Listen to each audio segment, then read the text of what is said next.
झारखंड मुक्ति मोर्चा के महासचिव सुप्रियो भट्टाचार्य जी के पास हम हैं। बहुत सारे आरोप और शिकायत लग रही है जेएमएम और वर्तमान सरकार पर। उन सब से इतर आज आसू ने भी आरोप लगाया है, उसी का जवाब लेने आए हैं। सुप्रियो दा, हेमंत जी को जब मुसीबत आता है तब वो भावना से खेलने लगते हैं। पहला बार जब लिफाफा आना था गवर्नर हाउस तो 32 लेते आए, फिर उसके बाद प्रॉब्लम में आए तो जानबूझ के भाषा का विवाद खड़ा कर दिया। बिना चर्चा के एक दिन का सत्र ला के आरक्षण वाला भी पास कर दिया।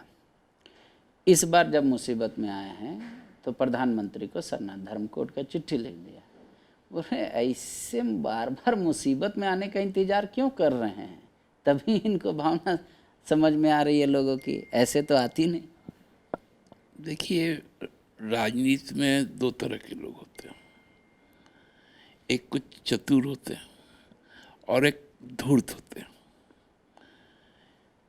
तो धूर्तों का काम है बेईमानी से अपनी बुद्धिमत्ता को प्रकट करना, और इस काम में हमको लगता है कि आजसू पारंगत है। चतुराई उनके पास है नहीं, इसलिए उनकी जो आकांक्षाएं हैं वो पूरा नहीं हो पाती। लेकिन अल्पसंख्यक समाज बहुत तेज़ी से जुड़ रहा है। आज भी इतना भीड़ में जुटा, कल पहले भी जुटा था, और उस भरी भीड़ में अगर सुदेश जी ये बात बोल रहे हैं तब तो कोई एक माइंडसेट वो क्रिएट करना चाहते हैं या जो है उसको स्थापित करना चाहते हैं।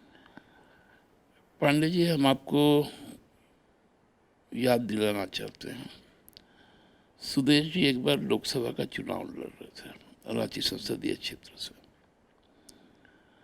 उस समय का यदि अखबार और टीवी का जो आर्काइव है उसको देख लेंगे तो रोज रात को 10 बजे से लेकर 1 बजे तक लोग ज्वाइन करते थे आजसू,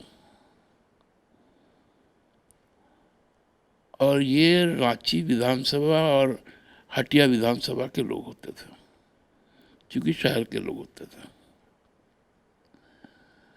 तो उसकी जब पूरी तादाद थी वो हमको लगता है कि लगभग 10 दिनों में 50,000 से भी ज़्यादा हो गई थी। और उसके बाद जब लोकसभा का चुनाव का जब रिजल्ट आया तो रांची विधानसभा में उनको 5,000 के लगभग वोट मिला था। तो यही है अंतर चतुराई और धूर्तता का।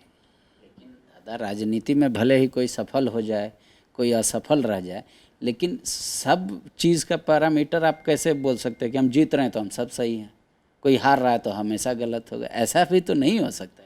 नहीं, हम जीत हार की बात नहीं कर रहे हैं। हम बात कर रहे हैं कि उनकी समझ की, उनकी सोच की और उनके जो बातें हैं उनकी। क्या ये पहली बार सरना के बारे में झामुमो का या माननीय मुख्यमंत्री का स्टैंड है? आज बातें क्यों हुई? मुसीबत में आता तभी याद आते। 5 दिन थे दिल्ली में, प्रधानमंत्री से, राष्ट्रपति से समय लेके मिल लेते और कहते कि सरना धर्म कोड लाइए। हम लोग तो इसका समर्थन करते हैं। आजसू पार्टी ने तो विधानसभा में दिल से समर्थन किया। बोले अब ईडी का 5वां सम्मान आ गया तो फिर याद आ गया। इस टाइप का बोलते हैं कि यूज़ कर। नहीं, मैं वही बात बता रहा हूँ। इस देश में अब प्रधानमंत्री से मिलना, गैर भाजपा या भाजपा भी, क्या इतना संभव है कि कोई एक आदमी समय मांग दे और तुरंत समय दे दे? वो जब वीडियो कॉन्फ्रेंसिंग भी करते हैं मुख्यमंत्रियों के साथ में, क्या किसी को बोलने देते हैं कि केवल अपनी बात करते हैं? अभी का वक्त क्यों चुना गया?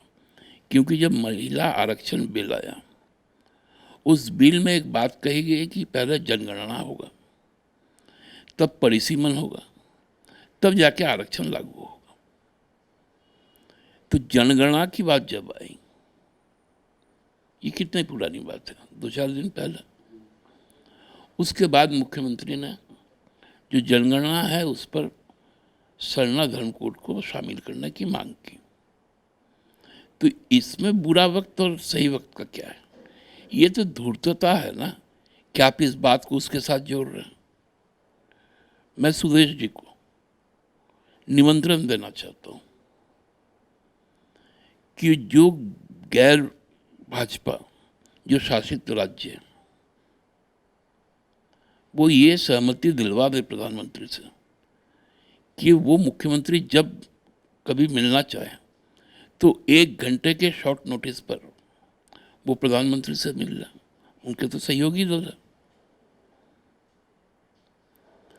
इसलिए ये बातें करना मूर्खता की बात है कि 5 दिन दिल्ली में रहे तो प्रधानमंत्री से क्यों नहीं मिले। ये तो अब तो भारतीय जनता पार्टी तय करती है। आपको याद होगा कि हमारे यहाँ का राज्य स्थापना दिवस था। माननीय राष्ट्रपति महोदया ने अपनी सहमति दी कि कार्यक्रम में वो बतौर मुख्य अतिथि शामिल होंगे। ठीक 24-36 घंटे पहले आता है कि नहीं, वो समारोह में शामिल नहीं होंगे, वो केवल उलिहातू जाएंगे और तत्पश्चात जनजातीय समारोह मध्य प्रदेश में रहेंगे। तो राष्ट्रपति कार्यालय का सहमति पत्र अचानक से असहमति हो जाता है। आपको लगता है भाजपा के इशारे पर? निश्चित तौर पर प्रधानमंत्री कार्यालय के इशारे पर। और इस बात को हम लोग नहीं कह रहे, इस बात को भाजपा के पूर्व राज्यपाल ने कहा कि मुझे रास्ते से लौटना पड़ा क्योंकि मुझे राष्ट्रपति कार्यालय ने बताया कि प्रधानमंत्री कार्यालय की सूचना है कि राष्ट्रपति जी नहीं मिलेंगे। आप बताइए, इस देश का राष्ट्रपति संसद में तिरंगा नहीं फहराया, संसद के नींव गड़ने में उपस्थित नहीं रहा, उद्घाटन में उपस्थित नहीं रहा। पहले दिन सदन को जब नए भवन में आया उस दिन राष्ट्रपति ने संबोधित नहीं किया। तो आप इतना आसान समझते हैं? ठीक है दादा, एक दो और सवाल ले लेते हैं आपसे। जैसे बीजेपी ये बार बार कहती है कि पूरे देश में जो आदिवासी समाज है वो हर कोई अपने आप को सरना से एसोसिएट नहीं करता। तो जो राज्य सरकार ने सरना ऑब्लिक आदिवासी भेजा है धर्म कोड मांग करने की, बोले इसमें कैसे यूनाइट कर पाएंगे, मतलब सबकी सहमति कैसे ले पाएंगे सारे राज्यों? देखिए, ये तो बहुत सीधा सरल प्रक्रिया है। आदिवासी तो है, तो आदिवासी की तो संख्या गिनी जाएगी। अब जब उनके विश्वास की बात होगी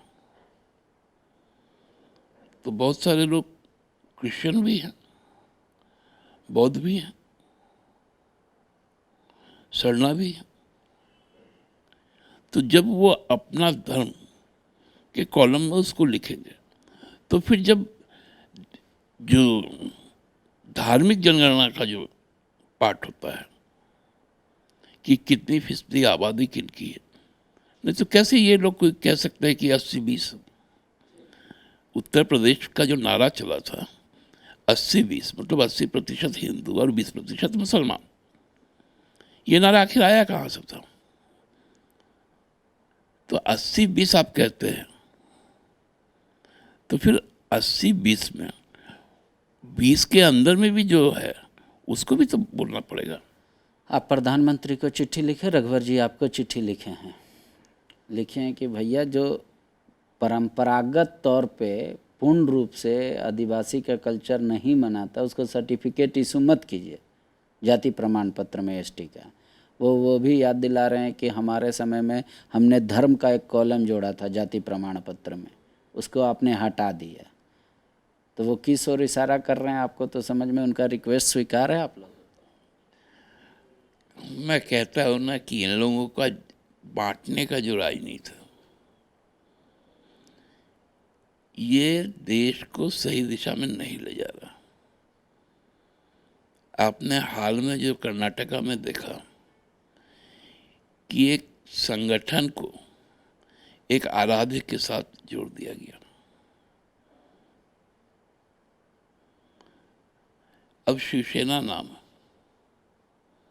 आप उसको किन के साथ जोड़ेंगे? भगवान शिव के साथ कि शिवाजी के साथ? बजरंग दल है, आपने उसको किसके साथ जोड़ दिया? बजरंग बली के साथ। नतीजा क्या हुआ? झन्नाटेदार थप्पड़ पड़ा आपके गालों पर, लोकतंत्र का। यहां पर भी आप वो काम करेंगे तो लोकतंत्र में तैयार रहिए झंझना देने वाला उस थप्पड़ का। ठीक है, एक मेरा क्वेरी है, आप चाहे तो जवाब दे सकते हैं, नहीं भी दे सकते हैं।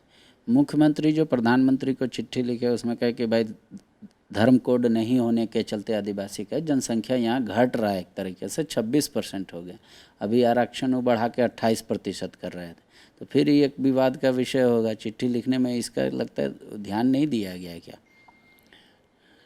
ये हम लोग तो इसी बात को कह रहे हैं ना कि राज्य बनने के बाद से इस राज्य की जो जनसंख्या है उसमें बहुत गुणात्मक वृद्धि हुई है। तो गुणात्मक वृद्धि होने के कारण जो देश की एक बड़ी आबादी का यहाँ आना, कई तरह के सेवाओं के साथ जुड़ना और फिर स्थायी रूप से यहीं पर रह जाना, रह जाना मतलब क्या कि घर द्वार बना लेना, तो ये चिंता का विषय है। लेकिन मुख्यमंत्री तो कहते हैं आगे भी जारी रहेगा ये सब, बोले हुआ आगे भी आएंगे, लोग आएंगे, इसलिए तो कहते हैं कि मूल रूप से हमको ये तो हम तय कर लें, क्योंकि देखिए जब अब परिसीमन होगा तो परिसीमन का आधार क्या होगा? भौगोलिक क्षेत्र और जनसंख्या। तो जब जनसंख्या का अनुपात यदि गलत हो, माने गड़बड़ा जाएगा, तो हमारी जो सीटें हैं विधानसभा में, लोकसभा में, वो सीटें फिर कम हो जाएंगी। हमारी आपत्ति तो पिछले परिसीमन के समय में यही था, और उसी पे तत्कालीन जो आयोग था और जो राष्ट्रपति थे और जो केंद्रीय मंत्रिपरिषद था, उन्होंने एक्सेप्शन दिया था नॉर्थ ईस्ट के सभी राज्यों को और झारखंड को, वहाँ से निकाल कर ही परिसीमन किया जाए, और ये जीत हमारी हुई थी। तो इसलिए हम लोग कह रहे हैं आपको कि आप यदि सही जनसंख्या का गणना नहीं कीजिएगा तो हमारा प्रोजेक्शन कम हो जाएगा, और इसलिए हम लोगों ने 28% का जो निर्णय लिया है कि आदिवासियों को 28% आरक्षण देंगे, साथ साथ पिछड़ों को भी आरक्षण देंगे। शुक्रिया। देख लीजिए, कह रहे हैं कि चालाकी और धूर्तपनी में अंतर होता है, आपको समझना होगा कि कौन सा पॉलिटिकल पार्टी किसका उपयोग करती है। कह रहे हैं हमारे पास तर्क है, और इतना आसान नहीं है कि देश के प्रधानमंत्री से यूं ही कोई गया और 1 घंटे के शॉर्ट नोटिस पे मिल लिया। हमारा छोड़िए, भाजपा के भी मुख्यमंत्री नहीं मिल सकते। समय दिला देंगे तो हम मिल के भी कह देंगे कि सरना धर्म कोड ले आइए। सोचिएगा, दोनों की बात को आप समझिए, और किसकी बात को आप ज़्यादा यकीन करते हैं वो भी लिखकर हमें बताइए। शुक्रिया।